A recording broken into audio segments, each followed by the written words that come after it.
నమస్తే అండి. నమస్తే సార్. సో జగన్మోహన్ రెడ్డి దోపిడీలు దందాలు ఈ అంటే ఒక మాఫియా టైప్ అన్నమాట. దోపిడీ మాఫియా. పోర్టుల్ని కొట్టేయటం ఏంటండి, పెద్ద పెద్ద హోటల్స్, పోర్టులు, బిజినెస్ కంపెనీలని ఆక్యుపై చేసేయటం ఏంటండి. వీళ్ళు ప్రభుత్వాన్ని అడ్డం పెట్టుకొని వీళ్ళ పాలనలో వీళ్ళు అందుకనే 30 ఏళ్ళు మేమే పరిపాలిస్తాం, 175 సీట్లు మాయే అని జగన్మోహన్ రెడ్డి ఎప్పుడు అంటుండేవాడు. ఎందుకంటే రాష్ట్ర వ్యాప్తంగా ఉన్న నలుమూలల నుండి అన్ని జిల్లాల్లోనూ పరిశ్రమలను కానీ పోర్టులను కానీ అసలు పోర్టుల్ని తుపాకీ పాయింట్ బ్లాంక్ గన్లో పెట్టి పోర్టును రాయించేసుకున్నారంట. కాకినాడ పోర్టుని, కాకినాడ సెజ్ని రాయించేసుకున్నారు. అలాగే పెద్ద పెద్ద స్టార్ హోటల్స్, వైజాగ్లో రాడిసన్ బ్లూ అని చెప్పి ఒక హోటల్ ఉంది బీచ్ ఒడ్డున, ఆ హోటల్ని 51% హోటల్ రాయించేసుకున్నారు. ఏంటి అసలు ఈ దందాలు ఏంటి? జగన్మోహన్ రెడ్డి ఒక ముఖ్యమంత్రిగా చేయాల్సిన పనులేంటి, అసలు చేసిన పనులేంటి? అసలు ఏ రోజు ఇంట్లో నుంచి బయటకు వచ్చేవాడు కాదు. అంతే మొత్తం ఈ మాఫియా దందాలన్నీ తాడేపల్లి ప్యాలెస్లోనే, తన ఇంట్లోనే, తన సోఫాలో తను కూర్చొని నాటకాలన్నీ నడిపాడు, ఈ దోపిడీ అంతా చేశాడు. ఏం చెప్తారు దీని మీద? సార్, జగన్మోహన్ రెడ్డి గారి యొక్క బ్యాచ్ అంటే జగన్మోహన్ రెడ్డి గారి ప్రభుత్వమే ఒక మాఫియాగా మారి దోపిడీ చేస్తే ఎలా ఉంటుందనేది గత 5 ఏళ్ల ప్రభుత్వ పరిపాలనా కాలంలో ప్రజలందరూ చూశారు. ఇప్పుడు విస్తుపోతున్నారు ప్రజలు. ఇంత జరిగిందా గత 5 ఏళ్లలో అని చెప్పేసి ఒక్కొక్క సీన్ పేపర్లో వేస్తూ ఉంటే సార్, అసలు ఇది ఒక సినిమా కంటే హైప్లో ఉంది సార్. నిన్న కాకినాడ పోర్టు సెజ్కు ఏదైతే రాపించుకున్నారో అరబిందోకు, ఆ ఉదంతం ఒక్కసారి ఈనాడులో వచ్చినటువంటి కథనం చదివిన తర్వాత సినిమాని మించి సినిమాని ట్విస్ట్ లెవెల్లో ఉంది సార్. అది అసలు మామూలుగా లేదు. ఓయమ్మ ఇలా కూడా దోపిడీ చేయొచ్చా అని దోపిడీ చేసే వాళ్ళకు ఒక ఐడియా ఇచ్చినట్టుంది సార్ ఇది ఎగ్జాక్ట్గా. కానీ జగన్మోహన్ రెడ్డి గారికి తెలియంది ఏంటంటే సార్, ఇప్పుడు ఏదైతే ఈ విజయసాయి రెడ్డి గారు, సజ్జల రామకృష్ణారెడ్డి గారు, వైవి సుబ్బారెడ్డి గారు కుమారుడు, వీళ్ళంతా సార్ విక్రాంత్ రెడ్డి, మొత్తం వైవి సుబ్బారెడ్డి గారు కుమారుడు వైవి విక్రాంత్ రెడ్డి గారు దీంట్లో ప్రధానంగా కథ, స్క్రీన్ ప్లే, దర్శకత్వం ఆయనే. ఈ పోర్టును రాపించుకోవడంలో మేజర్గా అన్ని తీసుకోవడంలో అంతా ఆయనే స్క్రీన్ ప్లే, దర్శకత్వం. జగన్మోహన్ రెడ్డి గారికి ఈ కేసు ఇది ఏదైతే అక్రమంగా బదిలీ చేసుకున్నారో దీంట్లో 7 సంవత్సరాలకు పైబడి జైలు అంటే కేసు ఉంటుంది కదా సార్. 7 సంవత్సరాల లోపల ఉండే వారికి బెయిల్ వస్తుంది, 7 సంవత్సరాల పైన ఉండే వారికి బెయిల్ రాదు. సో ఇప్పుడు జగన్మోహన్ రెడ్డి గారి పరిస్థితి ఏంటి సార్? 7 సంవత్సరాలు పైబడి శిక్షలు పడే కేసు అవుతుంది. ఇప్పుడు ఖచ్చితంగా ఆయన్ని కూడా రేపు మాప ఆ కేసులో యాడ్ చేసే పరిస్థితి నెలకొంది. ఒకవైపు రఘురామకృష్ణరాజు గారి కేసు, అటెంప్ట్ మర్డర్ కేసు, తర్వాత ఇసుక, మద్యము, సహజ వనరుల దోపిడీ, విద్యుత్తు, అమెరికాలో FBI జగన్మోహన్ రెడ్డి గారి పేరు మెన్షన్ చేయడం, సీఎం ఆఫ్ ఆంధ్రప్రదేశ్ అని. ఇన్ని కేసులు ఒక్కసారిగా ఏ కేసులని జైలుకి వెళ్తారు సార్ జగన్మోహన్ రెడ్డి గారు అండ్ బ్యాచ్? మరి మీరు బాగా గమనించినట్లయితే రాబోయే రోజుల్లో జగన్మోహన్ రెడ్డి గారికి భయంకరమైన ఉచ్చు బిగుసుకుంటుంది. ఒక్క కేసు కాదు, ఇసుక, మద్యం, పోలవరం, అమరావతి, CRDA చట్టాన్ని ఉల్లంఘించినందుకు, అటు green tribunal, NGT green tribunal ఉల్లంఘించి ఋషికొండలో ప్యాలెస్ కట్టినందుకు, ఈ విద్యుత్కు సంబంధించి, సోలార్ విద్యుత్కు సంబంధించి అమెరికాలో FBI నమోదు చేసిన సీఎం ఆఫ్ ఆంధ్రప్రదేశ్ అనే స్టేట్మెంటు, ఇప్పుడు కాకినాడ పోర్ట్ మరియు సెజ్, రాడిసన్ బ్లూ హోటల్స్, ఇంకా రాబోయేటివి ఎన్నో. మరి దీనిలలో 7 సంవత్సరాలకు పైబడి జైలు ఉన్నటువంటి కేసులు నమోదు చేస్తే ఒక్కసారి జగన్మోహన్ రెడ్డి గారి చుట్టూ బిగుసుకుంటే బెయిల్ వచ్చే పరిస్థితి ఉంటుందా, ఉండదా? ఇది ఎవరైతే జగన్మోహన్ రెడ్డి గారి అభిమానులు ఉన్నారో, ఇంకా జగన్మోహన్ రెడ్డి గారిని నమ్ముకొని ఓట్లేసే ప్రజానీకం ఉందో వాళ్ళు ఒక్కసారి ఆలోచన చేయాలి. ఎందుకు నేను ఈ మాట అంటున్నానంటే, పరిస్థితి చూస్తూ ఉంటే నాకు తెలిసి ఇంకా జగన్మోహన్ రెడ్డి గారు ఇప్పటికి 52 ఏళ్ళలో 53 ఏళ్ళలో సార్ జగన్మోహన్ రెడ్డి గారి వయసు.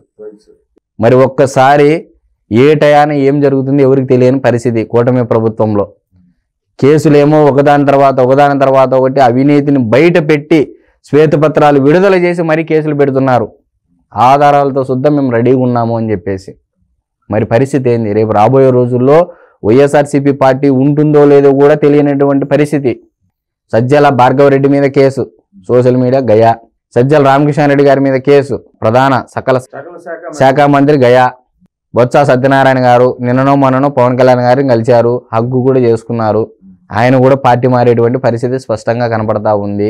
మరొక వైపు పేర్ని నాని పవన్ కళ్యాణ్ గారిని కూడా అభినందించారు. ఏది రేషన్ బియ్యం అక్రమ రవాణా విషయంలో వ్యక్తిగతంగా నేను పవన్ కళ్యాణ్ గారిని డిప్యూటీ సీఎం గారిని అభినందిస్తున్నాను, స్వాగతిస్తున్నాను అన్నారు.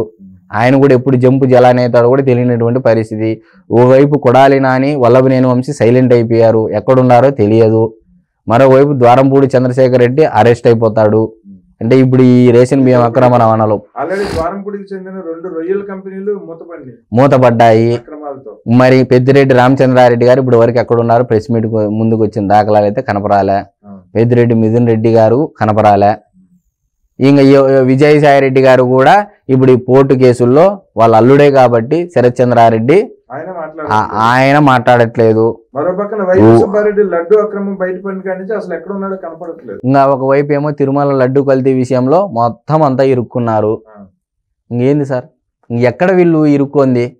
ఎన్ని శాఖలు ఉంటే అన్ని శాఖలు ఇరుక్కునేసినారు. ఇంకా కాస్తో కూస్తో ఉండే ఎవరు మిగతా నాయకులు ఎవరు సార్? ఇంకా మిగిలిండేది ఎవరు? హేమీలంతా అగ్రశ్రేణి నాయకులంతా వీళ్ళే. చెవిరెడ్డి భాస్కర్ రెడ్డి సైలెంట్ అయిపోయా, బాలినేని శ్రీనివాసరెడ్డి జనసేనలోకి వెళ్ళిపోయా. ఇంకెవరున్నారు ఆ పార్టీలో? ఒకవేళ ఉన్నా వాళ్ళ అవినీతి ఎక్కడ బయటకు వస్తుందని చెప్పేసి వాళ్ళు సైలెంట్ అయిపోయేటటువంటి పరిస్థితి. ఇంకా తోడతా ఉన్నారు సార్. కూటమి ప్రభుత్వం ఎవరిని వదిలే ప్రసక్తి లేదు. ఇది నేను అదే అంటున్నాను సార్. ఇంకా రాబోయే రోజుల్లో చాలా చాలా చాలా చాలా అవినీతులు బయటికి రాబోతున్నాయి, స్కాములు బయటికి రాబోతున్నాయి. ఇవి ఇంకా ట్రైలరే సార్. ఇంకా ఇది ట్రైలరే. ఇంకా చాలా ఉంది కథ. ఫస్ట్ పార్ట్ ఉంటుంది, ఇంటర్వెల్ ఉంటుంది, క్లైమాక్స్ ఉంటాయి, అన్నీ ఉంటాయి. ఇప్పుడు ఈ రకంగా మనం మాట్లాడుకున్నట్లయితే ఒకవైపు ఏమో షర్మిల గారు ఉవ్వెత్తున ఎగిసిపడుతున్నారు జగన్మోహన్ రెడ్డి గారి పైన. నిన్న కూడా ప్రెస్ మీట్ పెట్టి మాట్లాడడం జరిగింది. మరి ఏంది పరిస్థితి? నేను గుట్టు విప్పితే నీ పరిస్థితి ఏంది అని కూడా షర్మిల గారు అన్నటువంటి సందర్భం వార్నింగ్ ఇచ్చారు సార్. మరి ఇప్పుడు పరిస్థితి ఏంది? ఎలక్షన్ వరకు వైఎస్ఆర్సీపీ పార్టీ సస్టైన్ అవ్వగలదా లేదా? ఈ కేసుల దృష్ట్యా కూటమి ప్రభుత్వం వెళుతున్నటువంటి ఒకదాని తర్వాత వెళ్తున్నటువంటి పరిస్థితుల దృష్ట్యా మనం ఒకసారి ఆలోచించుకున్నట్లయితే వైఎస్ఆర్సీపీ పార్టీ నెక్స్ట్ ఎలక్షన్ వరకు నిలదొక్కోగలదా? అసలు ఇన్ని భయంకరమైన దోపిడీలు కనుక ఇవన్నీ ఛార్జ్ షీట్లు ఫైల్ అయితే అసలు జగన్మోహన్ రెడ్డి ఒక 5 నుంచి 10 సంవత్సరాల లోపు అసలు బెయిల్ కోసం బయటకు వచ్చే పరిస్థితి. నేను అందుకే సార్ ఇందాక మీరు ఏదైతే క్వశ్చన్ వేశారో, జగన్మోహన్ రెడ్డి గారి వయసు 52 నుంచి 53 లేదా 54 సంవత్సరాలు అటు ఇటు, మనకు ఆయన సంవత్సరం తెలియదు కాబట్టి. మరి ఆయన వన్స్ ఈ కేసులో లోపలికి వెళితే ఒకవైపు ఏమో సోనియా గాంధీ గారితో విభేదాలు, నేను సోనియా గాంధీని ఢీకొన్నా అని చెప్పేసి అప్పటి నుంచి వైఎస్ఆర్సీపీ పార్టీ సొంతంగా పెట్టి కాంగ్రెస్ ఓటు బ్యాంకు తీసుకోవడం జరిగింది.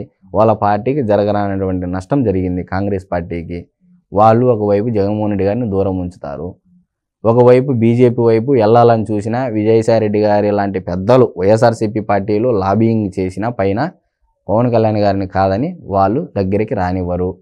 ఇది ఉన్నటువంటి పరిస్థితి సార్. నాకున్న తెలిసిన అభిప్రాయం ప్రకారం పవన్ కళ్యాణ్ గారిని దగ్గర ఉంచుకున్నంత వరకు బీజేపీ వాళ్ళు జగన్మోహన్ రెడ్డి గారిని దగ్గరికి రానివ్వరు. ఎందుకంటే నిన్న మహారాష్ట్రలో కూడా పవన్ కళ్యాణ్ గారు క్యాంపెయిన్ చేపించారు. అక్కడ కూడా భారీ మెజారిటీతో బీజేపీ పార్టీ గెలవడం జరిగింది. మరి పవన్ కళ్యాణ్ గారిని కాదనుకొని ఈరోజు one of the biggest resource top 5లో పవన్ కళ్యాణ్ గారు కూడా ఒకరు బీజేపీకి. మరి ఇటువంటి పరిస్థితుల్లో జగన్మోహన్ రెడ్డి గారికి దగ్గర తీసుకునే పరిస్థితి ఎలా ఉంది? లేదు. మరి ఎక్కడ సార్ సస్టైనబిలిటీ? ఒకవైపు కూటమి ప్రభుత్వం వేగంగా అడుగులేస్తూ ఉంది.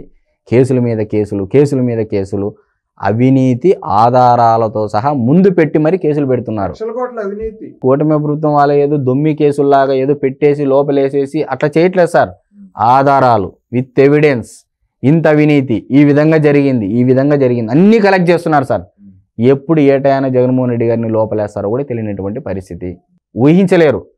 గతంలో స్వయాన చంద్రబాబు నాయుడు గారే బాధితుడు కాబట్టి ఆయన ఈసారి చాకచక్యంగా వ్యూహాతీతంగా అడుగులు వేస్తూ ఉన్నారు. ఒకవైపు సీఎం నారా చంద్రబాబు నాయుడు గారు, మరొక వైపు పవన్ కళ్యాణ్ గారు హోంమంత్రి నేనైతే అని చెప్పేసి ఆయన అంటే ఈ సైకోల పైన ఎవరైతే సోషల్ మీడియాలో కామెంట్లు పెట్టేవారిపైన అసభ్యకరంగా, తర్వాత అదేవిధంగా ఈ గంజాయి బ్యాచ్ పైన, డ్రగ్స్ మాఫియా పైన నేను కానీ హోంమంత్రిని అయితే ఇంకోలా ఉండేది అని ఆయన కూడా అన్నటువంటి దాఖలాలు. మరి ఏంది సార్ పరిస్థితి? ఇప్పుడు జగన్మోహన్ రెడ్డి, షర్మిల గారేమో ఒకవైపు ఉవ్వెత్తున ఎగిసిపడుతున్నారు, మరోవైపు కూటమి ప్రభుత్వం ఏమో మామూలుగా పోవట్లే స్పీడు. ప్రతి ఒక్క శాఖలో తోడుతున్నారు. అసలు ఎంత తోడాలో క్షుణ్ణంగా అన్ని అబ్జర్వ్ చేసి అన్ని ఫైల్స్ రూపంలో పెడుతున్నారు. మరి ఇప్పుడు మీరే చెప్పండి, ఇప్పుడు డికే శివకుమార్ గారితో ఓడిపోయిన నాటి నుంచి మంతనాలు జరుపుతున్నారు అని చెప్పి మెయిన్ స్ట్రీమ్ మీడియా కాటి నుంచి చాలా మీడియాలో కథనాలు చూసాము. మరి మంతనాలు చేసినా కూడా ఇప్పటికీ జరగలేదంటే కారణం ఏంటి సార్? అవినీతి పరుని తీసుకోవడానికి కాంగ్రెస్ సిద్ధంగా లేదు. ఎక్కడ ఒకవేళ ఏ పార్టీ కూడా తీసుకున్నప్పటికీ ఆ కాంగ్రెస్ అంటే అది కాంగ్రెస్ కావచ్చు, బీజేపీ కావచ్చు, పరిస్థితి ఈరోజు జగన్మోహన్ రెడ్డి గారు లాంటి అంటే ఆల్రెడీ సిబిఐ ఈడీ కేసులు ఉన్నటువంటి నాయకుడిని చేర్చుకుని పార్టీలో ఆ పార్టీల యొక్క సిద్ధాంతాలతో పరంగా ఏం మెసేజ్ ఇస్తారు సార్ ఆంధ్రప్రదేశ్ రాష్ట్ర ప్రజలకి? కాంగ్రెస్ పార్టీ ఇప్పట్లో పుంజుకునే పరిస్థితి ఉందా ఆంధ్రప్రదేశ్ రాష్ట్రంలో? ఎవరు చేసుకున్నటువంటి పరిస్థితి? ఆ రోజు రాష్ట్రాన్ని విభజించి అడ్డగోలుగా దాని నష్టం ఇప్పటికీ భర్తీ చేయలేకపోతున్నారు. ఒకవైపు రాహుల్ గాంధీ గారు మాకు ఇక్కడ అంటే సెంట్రల్లో కూర్చుంటే ఫస్ట్ మేము పెట్టే సంతకమే ఆంధ్రప్రదేశ్కి స్పెషల్ స్టేటస్ అని చెప్పేసి అంటున్నారు. అయినా కూడా ఆంధ్రప్రదేశ్ ప్రజలు నమ్మలేనటువంటి పరిస్థితి నెలకొంది. ఆయన ఎక్కడో విదేశాలు వెళ్ళి కూడా యూనివర్సిటీలో కూడా ఇదే మాట చెప్తున్నప్పటికీ ఎవరు నమ్మలేనటువంటి పరిస్థితి కాంగ్రెస్ పార్టీని ఆంధ్రప్రదేశ్లో. ఎందుకంటే చాలా నష్టపోయాం. ఆ బాధ అట్లనే మిగిలిపోయింది. నమ్మితే ప్రాణాలు ఇస్తారు ఆంధ్రప్రదేశ్ రాష్ట్ర ప్రజలు, నమ్మకపోతే అంతే దూరం పెడతారు. మరి ఈరోజు బీజేపీ కూడా ఆ తప్పు చేయకూడదని చెప్పేసి ఈరోజు కూటమి ప్రభుత్వానికి సంపూర్ణంగా సహకరిస్తూ ఉంది. నేను ప్రజల్లోకి వస్తున్నాను అంటున్నాడు జగన్మోహన్ రెడ్డి, మళ్ళీ ప్రజల్లోకి వస్తాను అంటున్నాడు. ప్రజలు రిసీవ్ చేసుకుంటారా, చెప్పుతో కొడతారా? సార్, ప్రజలు అనేవారు గతంలోనే ముఖ్యమంత్రిగా ఉన్నప్పుడు వైఎస్ జగన్మోహన్ రెడ్డి గారు ప్రజల్లోకి రావడానికి పరదాలు కట్టుకొని పరదాల పక్కన పోలీసులను పెట్టుకొని వచ్చినటువంటి పరిస్థితి. మరి ఈరోజు నిజంగా జగన్మోహన్ రెడ్డి గారు ప్రజల్లోకి వస్తే గతంలో ఎలక్షన్ ప్రచారంలో భాగంగానే గులకరాయిలు వేశారు, అనంతపూర్ జిల్లాలో చెప్పులు వేశారు, ఇక్కడికి కొంత ముందుకు వచ్చి ఏది కోస్తాంధ్ర ప్రాంతానికి వచ్చేదలికి గులకరాయి వేయడం జరిగింది. ఆయన అధికారంలో ఉన్నప్పుడే దీన్ని ఏమంటున్నారు? చంద్రబాబు నాయుడు గారు కుట్ర, పవన్ కళ్యాణ్ గారు కుట్ర, లోకేష్ గారు కుట్ర అని చెప్పేసి అప్పట్లో చాలా కథనాలు నడిచాయి. ఒకటే గులకరాయి ముగ్గురికి తలగడం అంటే చాలా స్టోరీలు నడిచాయి. మరి ఫైనల్గా ఎండ్ ఆఫ్ ది డే చివరికి ఏం జరిగింది సార్? జగన్మోహన్ రెడ్డి గారు ఇదంతా ఒక డ్రామా, కోడికత్తి లాగానే ఇది కూడా ఒక డ్రామా అని చెప్పేసి ప్రజలు భావించారేమో, అందుకని ఆయన వైపు మొగ్గు చూపలే. మరి ఈరోజు పరిస్థితి నేను ఎందుకు చెప్పుతో కొడతారా, రాళ్లతో కొడతారా, ఇంకోటి అనే దానికంటే అధికారంలో ఉన్నప్పుడే జరిగినవి చెప్పాను. మరి ఈరోజు ఏ ముఖం పెట్టుకొని ప్రజల దగ్గరికి వెళితే ఏమని సమాధానం ఇస్తారు? ఇప్పుడు ఏమన్నారు జగన్మోహన్ రెడ్డి గారు? నేను మంచి చేస్తేనే ఓటేయండి అన్నారు పోయిన ఎలక్షన్లో. మరి ప్రజలు ఏమని భావించుంటారు సార్? 164 సీట్లు కూటమి ప్రభుత్వానికి ఇచ్చారు అంటే ఏమని భావించాలి అప్పుడు? ప్రజలు ఇచ్చిన తీర్పును బట్టి అంటే నువ్వు మంచి చేయలేదు మాకు అని ప్రజలు భావించారని, అంతే కదా సార్? 164 సీట్లు అక్కడ ఇచ్చి 11 సీట్లు నాకు తెలిసి ఏ రాజకీయ నాయకుడికి ఇంత ఘోరంగా రాలేదు సార్ సీట్లు. మనకు తెలిసిన ఇంకో కథనం ఏంటంటే వైవి సుబ్బారెడ్డిని ఈ కేవీ రావు గారు ఏదైతే Kakinada port private organisation chairman ఎవరైతే ఉన్నారో ఆయన కలిసి నా దగ్గర బలవంతంగా దోచుకున్న వాటాలని మళ్ళీ నాకు ఇవ్వకపోతే నేను కూటమి ప్రభుత్వాన్ని కంప్లైంట్ చేస్తానని చెప్పి వైవి సుబ్బారెడ్డి గారి దగ్గరికి వెళ్ళారు. వైవి సుబ్బారెడ్డి గారు జగన్మోహన్ రెడ్డి దగ్గరికి వెళ్ళి ఇలా జరుగుతుంది విషయం, ఆయన వాటాలు ఆయన కనుక తిరిగి ఇవ్వకపోతే ఆయన కూటమి ప్రభుత్వం దగ్గరికి వెళ్ళి కేసు పెడతాను అంటున్నారు. ఏంటంటే జగన్మోహన్ రెడ్డి ఏదేమైనా సరే ఇచ్చేది మాత్రంలే, ఆ వాటా అంతా నాదే అని చెప్పి జగన్మోహన్ రెడ్డి అన్నారని.